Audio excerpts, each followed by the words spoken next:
A very big welcome to you today. I'm your host, Neal Asbury, together with co-host Dr. Rich Roffman. Hey, Rich, there's a lot of headlines this week to go over, and we're going to get to that just in a little while here in this show.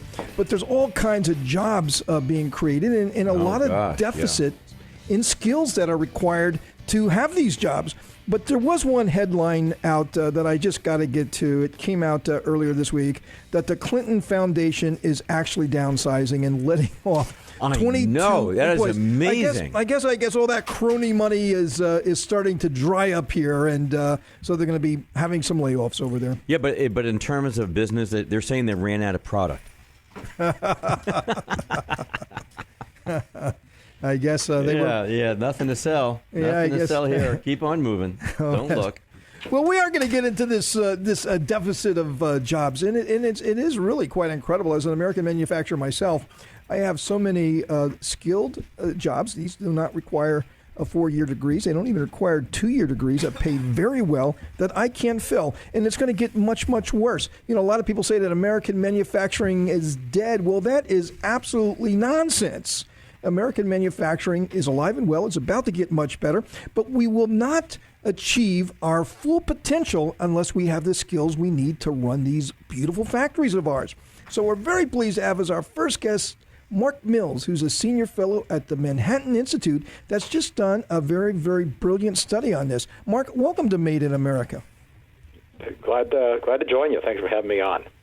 So your study was entitled "Are Skilled Trades Doomed to Decline?" with a big question mark. And I got to tell you, when I read this, you put a lot of great statistics and color to what I'm experiencing down in the trenches of American manufacturing. And that is attracting the skills we need to run our plants.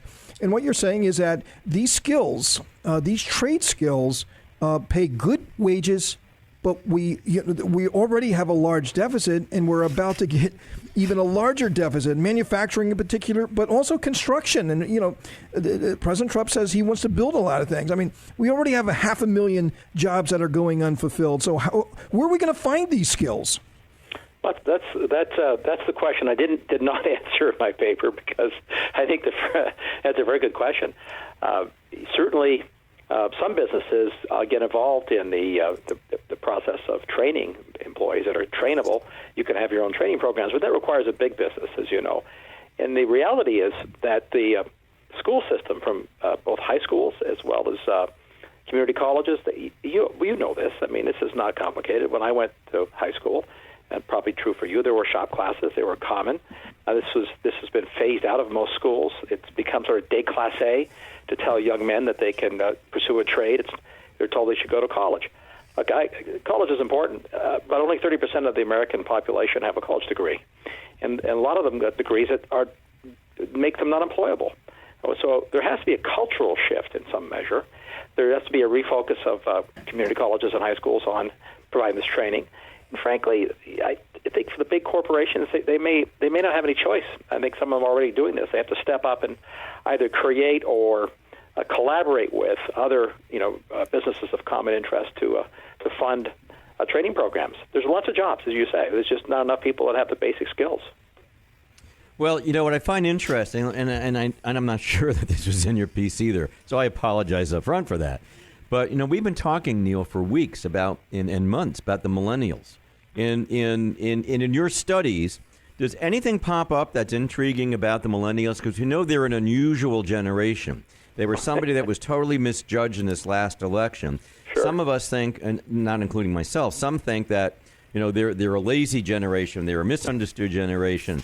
But there are studies out there that show that they're an incredible generation, that they're very intuitive, that they're very aggressive, that they want to achieve, and that they want to be productive and invent things. They're inventive. Do you feel that the millennials have a shot at getting involved in some of this renaissance in the manufacturing sector? No question. I mean, look, the fact is that you say it in the right way. I mean, there's a lot of negative stories. Easy to criticize the next generation. The boomers were criticized when they were at the same age, often for good reason, as you know. But you were nuts. Average, my father totally misunderstood me. He didn't have any idea who I was for years.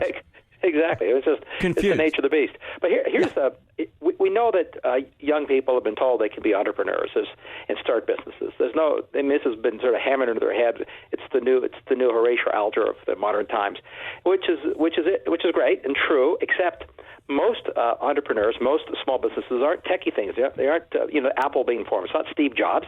It's sort of the book that my colleague at Forbes wrote called The Millionaire Next Door. These are people that start businesses that do everything from lawn services and real estate to dry cleaning to construction. They build and do things that everybody needs, and they do it well, and you start businesses doing that.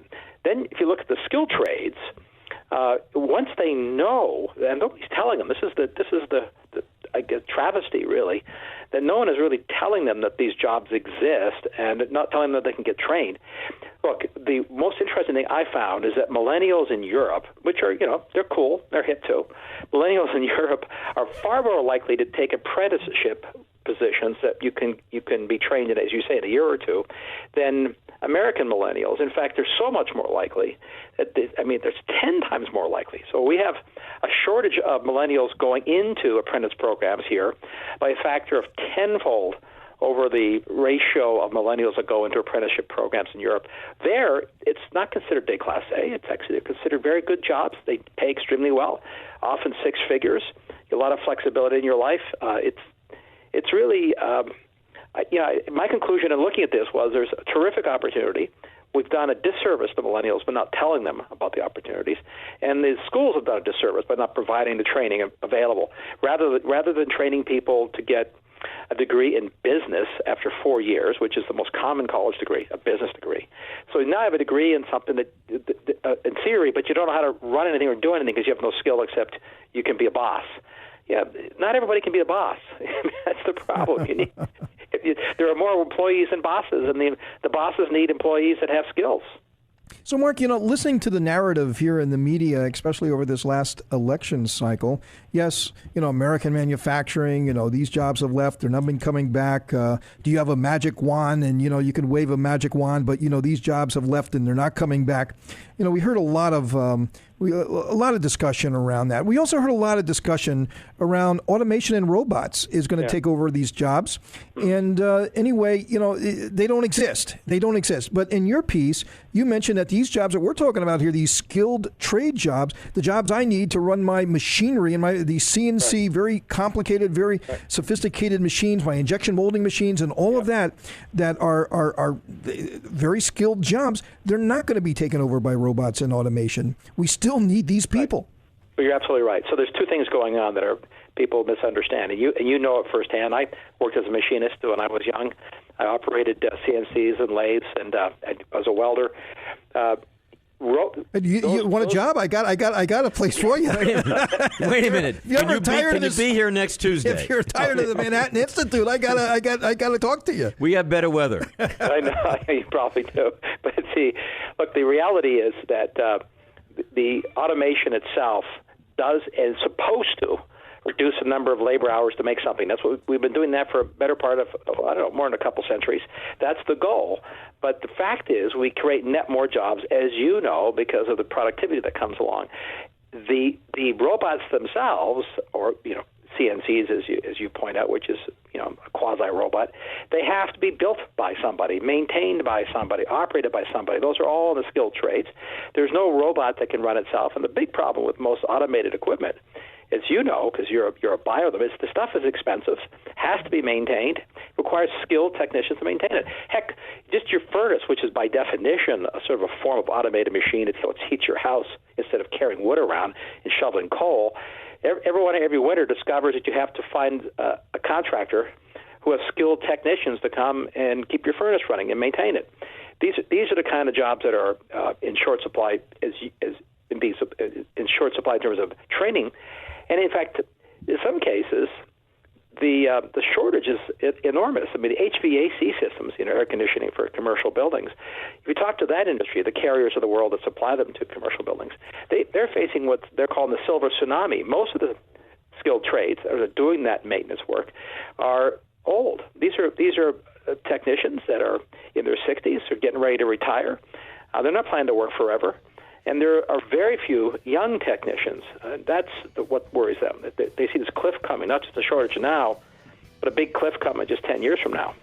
Mark, I mean, it's all very, very fascinating stuff. And, what's really makes it fascinating is that we're about to go through, I believe, an economic explosion. It's a renaissance. So if if we have the problems now, I can't imagine what we're going to have, when this when all this new economic activity starts up. Mark, thanks for coming on the show. You've been a wonderful guest. My pleasure. Good to talk to you guys. Coming up, Dr. Roffman and I are going to have a discussion about all these headlines and what they mean to your jobs. Made in America.